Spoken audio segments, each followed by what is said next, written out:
રાજ્યના હજારો ખેડૂતોના હિતમાં હાઈકોર્ટે એક મહત્વપૂર્ણ ચુકાદો આપ્યો છે।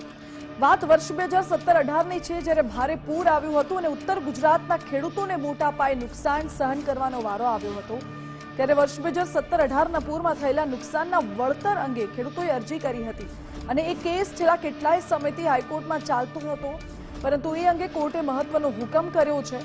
15,000 જેટલા ખેડૂતોને પાકના નુકસાનના બદલ પાક વીમાની રકમ મળશે। જી હા, 6 વર્ષની કાયદાકીય લડાઈ બાદ ખેડૂતોને આખરે હાઈકોર્ટ તરફથી મોટી રાહત મળી છે। સુરેન્દ્રનગર, મોરબી, પાટણ અને બનાસકાંઠા સહિતના જિલ્લાઓમાં ખેડૂતોને વળતર ચૂકવવામાં આવશે। ખેડૂતોને થયેલા નુકસાનનું વળતર ઇન્સ્યોરન્સ કંપનીએ ચૂકવવું પડશે। એસબીઆઈ ઇન્સ્યોરન્સ કંપનીને ખેડૂતોને વળતર ચૂકવવા હાઈકોર્ટે હુકમ કર્યો છે। સરકારે નિમેલી કમિટીના રિપોર્ટ બાદ ખેડૂતોને વળતર ચૂકવવામાં આવશે અને માત્ર વળતર નહીં, વ્યાજ સહિત ચૂકવાશે એ રકમ। 8% વ્યાજ સાથે 7 કરોડ ઉપરાંતની રકમ કંપનીઓએ ચૂકવવી પડશે ખેડૂતોને। ઇન્સ્યોરન્સ કંપનીના વાંધાઓને પણ સ્વીકારવા હાઈકોર્ટે ઇનકાર કરી દીધો છે। ઇન્સ્યોરન્સ કંપની અને સરકારના કરાર વચ્ચે ખેડૂતોને હાનિ નહીં થાય। ઇન્સ્યોરન્સ કંપનીને રિપોર્ટ સામે વાંધો હોય તો લડત આપી શકે છે, તેવું હાઈકોર્ટે કહ્યું। વર્ષ 2017માં ગુજરાતમાં આવેલા પૂરને પગલે ખેડૂતોએ વાવેલા પાકમાં પારાવાર નુકસાન ગયેલું। આ ખેડૂતોને પ્રધાનમંત્રી પાક વીમા યોજના અંતર્ગત આવરી લેવામાં આવેલા, પરંતુ એમને થયેલા નુકસાનીના વળતર પેટે પૈસાની ચૂકવણી કરવામાં આવેલ નહોતી। વીમા કંપનીને વારંવાર ખેડૂતોએ રજૂઆત કરી, પરંતુ એ ચૂકવણું ન થતાં અમારા મારફતે સુરેન્દ્રનગરના આશરે 1300થી પણ વધારે ખેડૂતોએ પિટિશન દાખલ કરેલી। નામદાર ગુજરાત હાઈકોર્ટ સમક્ષ વિવિધ પીઆઈએલ અને અન્ય એડવોકેટશ્રીઓ દ્વારા ખેડૂતો મારફતે દાખલ કરેલી પિટિશનોની સામૂહિક સુનાવણી દરમિયાન નામદાર ગુજરાત હાઈકોર્ટ દ્વારા એવો આદેશ કરવામાં આવ્યો છે કે તારીખ 11 જુલાઈ 2023ના રોજ જે રિપોર્ટ સબમિટ થયો અને જેમાં 15,047 જેટલા ખેડૂતોને નાણાં ચૂકવવાની વાત કરવામાં આવેલ છે, એ ખેડૂતોને એ ચૂકવણીના બાકી નીકળતા પૈસા અને બેંકના 8% વ્યાજ દર સહિત એ ચૂકવણી કરવા માટે જણાવવામાં આવે છે। તો ખેડૂતોને આ મોટી રાહત મળી છે, કારણ કે ખેડૂતોને જે નુકસાન થયું હતું એ બાબતે ખેડૂતોએ અનેકવાર રજૂઆત કરી હતી, પરંતુ ઇન્સ્યોરન્સ કંપનીએ ઇનકાર કર્યો હતો, જેથી ખેડૂતોએ હાઈકોર્ટના દ્વાર ખખડાવ્યા અને હાઈકોર્ટ તરફથી આખરે 6 વર્ષના સંઘર્ષ બાદ ખેડૂતોને મોટી રાહત મળી છે। ખેડૂતોની લડતનો આખરે અંત આવ્યો છે। સુરેન્દ્રનગર, બનાસકાંઠા, પાટણના ખેડૂતોને સહિત અન્ય જે જિલ્લાઓ છે જ્યાં વધારે પડતું નુકસાન થયું હતું ત્યાંના ખેડૂતોને રાહત મળશે, વળતર ચૂકવવામાં આવશે અને વળતર વ્યાજ સહિત ચૂકવવામાં આવશે। 8% વ્યાજ સાથે ખેડૂતોને વળતર ચૂકવવામાં આવશે। આનાથી લગભગ 15,000 જેટલા ખેડૂતોને લાભ થવાનો છે। એસબીઆઈ ઇન્સ્યોરન્સ કંપની ખેડૂતોને વળતર ચૂકવશે। હાઈકોર્ટે હુકમ કર્યો છે, સરકારે કમિટી નિમી હતી, એ રિપોર્ટના આધારે ખેડૂતોને વળતર ચૂકવવામાં આવશે।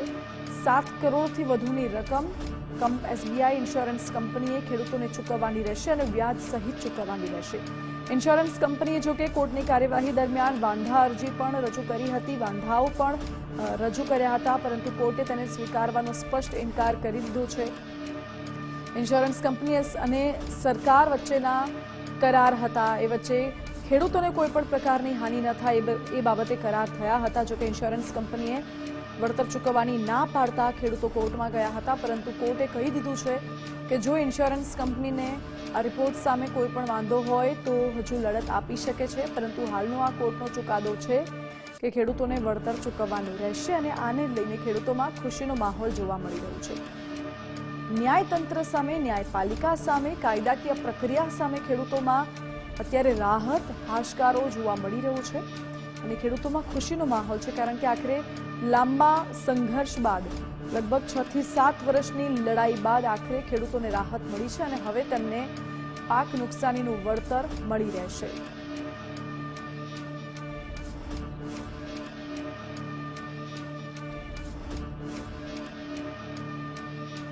ન્યાયતંત્રએ ખેડૂતોને મોટી રાહત આપી છે અને ખેડૂતોમાં ખુશી જોવા મળી રહી છે। વાત વર્ષ 2017-18ની છે, જ્યારે પૂર આવ્યું હતું અને ખેડૂતોને નુકસાન થયું હતું। વળતર અંગે ખેડૂતોએ રજૂઆત કરી હતી, પરંતુ રજૂઆત સાંભળનારું કોઈ નહોતું। ત્યારે ખેડૂતોએ કોર્ટના દ્વાર ખખડાવ્યા અને કોર્ટે ખેડૂતોને રાહત આપી છે। ખેડૂતોના તરફેણમાં ચુકાદો આપ્યો છે। હવે ખેડૂતોને એ વળતરની રકમ ચૂકવવી પડશે ઇન્સ્યોરન્સ કંપનીને। ફરી એકવાર ન્યાયતંત્ર પર વિશ્વાસ અડીખમ ઊભો હોય, અડીખમ બેઠો હોય તે પ્રકારનો ઘાટ અહીં સર્જાયો છે, કારણ કે વારંવાર ખેડૂતોની ફરિયાદો જોવા મળતી હોય છે, પરંતુ અહીં ખેડૂતોની એ આશા, ખેડૂતો ક્યારેય પોતાની આશા નથી હાર્યા અને એનું જ પરિણામ જોવા મળ્યું કે ખેડૂતો આ લડત જીતી ગયા. અમારી સાથે વરિષ્ઠ એડવોકેટ સુબોધ કુમુદ જોડાઈ ગયા છે. સુબોધજી, સ્વાગત છે આપનું ગુજરાત ફર્સ્ટમાં. Thank you. સુબોધજી, ફરી એકવાર ન્યાયતંત્ર પરનો જે ખેડૂતોનો વિશ્વાસ છે એ અડીખમ સતત સાબિત થયો છે. હાઈકોર્ટે ખેડૂતોની તરફેણમાં ચુકાદો આપ્યો છે. શું દલીલો થઈ હતી? આ કેસ કેવો રહ્યો? કારણ કે 6 વર્ષની લાંબી સંઘર્ષની કહાની છે આ. એકચ્યુઅલી 6 ની પણ આ 8 વર્ષના લાંબા સંઘર્ષની કહાની છે. 2017માં પૂર આવેલું અને ખેડૂતોના પાકને ખૂબ જ નુકસાન ગયેલું અને એવું કહી શકાય કે એકદમ નીલ થઈ ગયેલું, એમાં કંઈ પણ ઉપજ થઈ નહોતી. એટલે ખેડૂતોને આવું ભયંકર નુકસાન થયેલું. વીમા કંપનીને વારંવાર રજૂઆત કરી પણ એમાં કંઈ નિવેડો ના આવ્યો, એટલે ન છૂટકે થાકી હારીને પછી હાઈકોર્ટનું શરણું લેવું પડેલું, સુરેન્દ્રનગરના ખેડૂતોને ખાસ કરીને.